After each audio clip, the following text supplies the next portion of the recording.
শুক্রবার দিনটা সবসময় স্পেশাল হয়, আর শুক্রবার দিনকে ঘিরে আমাদের অনেকেরই অনেক ধরনের প্ল্যান থাকে, প্রোগ্রাম থাকে। আর শুক্রবার দিনটা আমি আমার চিট ডে হিসেবে সবসময় মনে করি, কারণ শুক্রবার দিনটা আমি সব কিছু খাবার খাই। যেমন আজকে শুক্রবার স্পেশাল ডেতে আমার ব্রেকফাস্ট ছিল মোগল থেকে আনা নেহারি, কলিজা ভুনা আর গরুর মাংস ভুনা, সেই সাথে ছিল পাতলা পাতলা করে রুমালি রুটি। আর রুমালি রুটিটা আমার কাছে সবসময় বেশি ভালো লাগে, একদম পাতলা পাতলা করে বানানো হয়।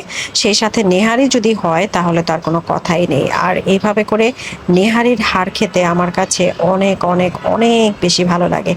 শুক্রবার দিন আসলে অনেকখানেই অনেক ধরনের বাংলাদেশের প্রায় সব রেস্টুরেন্টগুলোতে স্পেশাল স্পেশাল আইটেম বানানো হয়, এবং যেহেতু ছুটির দিন শুক্রবার, অনেকেই আছেন যারা ফ্যামিলি নিয়ে সকালে বিভিন্ন রেস্টুরেন্টে ব্রেকফাস্ট করতে যান, অনেকেই আছেন যারা দুপুরের লাঞ্চ বাইরে করেন, আবার অনেকেই আছেন যারা রাতেও বাইরে খান। তার মানে শুক্রবার দিনটাকে ছুটির দিন হিসেবে সবাই একটু স্পেশালভাবে পালন করার চেষ্টা করে বা খাওয়া দাওয়া করার চেষ্টা করে।